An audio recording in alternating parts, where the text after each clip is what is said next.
A matter of time. Pavlovich hadn't expected to find a shimmering tear in reality while conducting routine quantum measurements in her laboratory basement. She certainly hadn't expected Parker, the new maintenance worker, to walk in at exactly the wrong moment with his cart of cleaning supplies. "Pavlovich, the light's doing something weird," Parker said, frozen in the doorway as the anomaly pulsed with an otherworldly blue glow. Pavlovich's instruments were going haywire. "Parker, I need you to leave immediately. This is a delicate—" But before she could finish her sentence, the portal expanded with a thunderous crack, its swirling vortex pulling them both toward its center. Pavlovich grabbed for her desk, but the force was too strong. She felt herself being lifted off her feet. Parker lunged forward, catching her hand. "Hold on!" he shouted, but it was futile. The portal's pull strengthened, and with a final violent surge, it swallowed them both. They tumbled through a kaleidoscope of light and sound before crashing onto hard ground. Pavlovich's head spun as she sat up, taking in their surroundings. They were in what appeared to be an ancient marketplace, with wooden stalls and people dressed in togas milling about. The air smelled of spices and smoke. "Pavlovich?" Parker groaned, rubbing his head. "Are we where or when? I think we are." Pavlovich checked her wristwatch, which was now displaying impossible readings. "Based on the architecture and clothing, we're in ancient Rome, probably around 79 AD, given the building styles." She pointed to a looming mountain in the distance. "And unless I'm mistaken, that's Mount Vesuvius." Parker's eyes widened. "Vesuvius? As in, the volcano that buried Pompeii?" "The very same. And if my calculations are correct, we've arrived just days before the eruption." They spent the next hour trying to blend in, with Pavlovich's rudimentary Latin, helping them acquire appropriate clothing from a merchant's stall, using her gold necklace as payment. Parker, it turned out, was more than just a maintenance worker. He'd studied ancient Roman history in college before financial troubles forced him to drop out. "We need to find the portal's temporal signature," Pavlovich explained as they walked through the crowded streets. "It should reappear in exactly 24 hours. The problem is, we need to determine precisely where."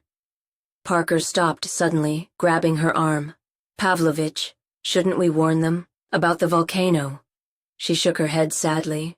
"We can't. The temporal implications would be catastrophic. This is one of the most well-documented natural disasters in human history. Changing it could irreparably damage the timeline. So we just let them die?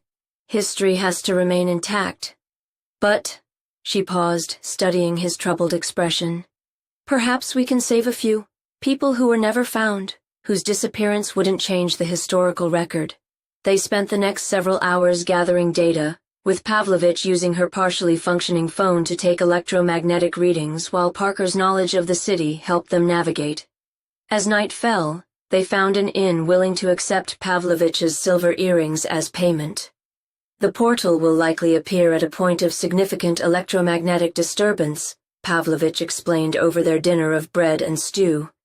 "I've detected 3 possible locations." "And Vesuvius erupts in 2 days," Parker added grimly. "Talk about cutting it close." That night, unable to sleep, they sat on the inn's roof, watching the peaceful mountain in the distance. Pavlovich found herself studying Parker's profile in the moonlight. "Why did you really leave university?" she asked softly. He was quiet for a long moment. "My mother got sick, cancer. Medical bills piled up and someone had to take care of her. Education had to wait." He turned to her. "What about you? How does a quantum physicist end up creating time portals?" "I didn't create it, not intentionally.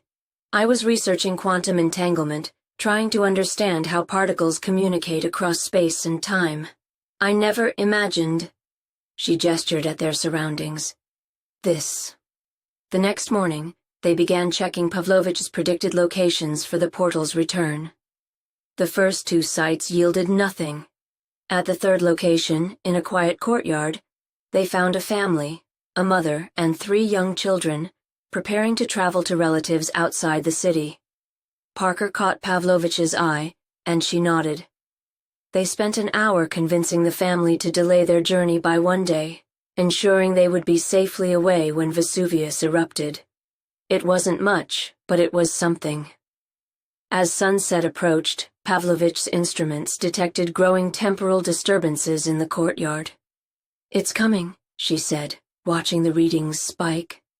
"But Parker, the electromagnetic signature is unstable. If it's not strong enough to pull us all the way through, then we'll be trapped between times," he finished, lost in the void forever. The air began to shimmer, just as it had in her laboratory. Parker took her hand, squeezing it gently. "Together?" he asked. She nodded, her heart racing. "Together." The portal burst into existence with a crack of energy. They jumped, the world dissolving around them into that familiar kaleidoscope of light and sound. For a terrifying moment, they seemed suspended in nothingness. Then they crashed onto the laboratory floor. Pavlovich's equipment was still running, showing that barely an hour had passed in the present. She looked at Parker, who was straightening his maintenance uniform with shaking hands. "So," he said with a nervous laugh, "do you think this counts as overtime?" Pavlovich couldn't help but smile. "Parker, I think this counts as a promotion. How would you feel about becoming my research assistant? It seems we make a rather good team." "Just call me Parker," he said, helping her to her feet. "And I'd like that, although next time maybe we could visit a slightly less volcanic period in history." Behind them, the instruments began to hum with familiar readings. Pavlovich and Parker shared a look of excitement and apprehension. Somewhere, somewhen, another portal was forming, and another adventure waited.